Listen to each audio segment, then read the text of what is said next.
নীলষষ্ঠীর পরের দিন অর্থাৎ চৈত্র মাসের শেষ দিনে উদযাপিত হয় চড়ক উৎসব, যা শিবের গাজনের সাথে অঙ্গাঙ্গিভাবে যুক্ত।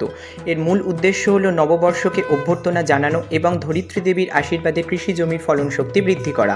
ব্রহ্মবৈবর্ত পুরাণে উল্লেখিত আছে, একবার দ্বারকাধীশ শ্রীকৃষ্ণের সাথে বাণরাজার প্রবল যুদ্ধ হয়। সেই সময় বাণরাজা অমরত্ব লাভের আশায় তার বুক বিদীর্ণ করে সেই রক্ত মহাদেবকে নিবেদন করেন।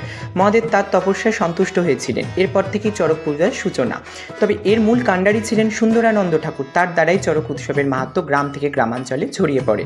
চড়কের বিশেষত্ব হল ভক্ত বা সন্ন্যাসীগণ কৃচ্ছ সাধনের জন্য নিজেদের শরীরে লোহার শলাকা প্রবেশ করিয়ে কাঠের পাটাতনে দড়ি বেঁধে দ্রুত বেগে ঘোরেন।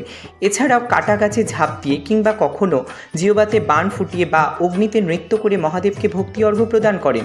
পরবর্তীকালে ব্রিটিশ সরকার এই প্রথা সম্পূর্ণভাবে নিষিদ্ধ করে দেন, কিন্তু বর্তমানে আজও বর্ধমান, বীরভূম, বাঁকুড়া, ত্রিপুরা ও হুগলির চন্দননগর হসপিটাল মোড়ের মাঠে এই চড়ক উৎসব পালিত হয়।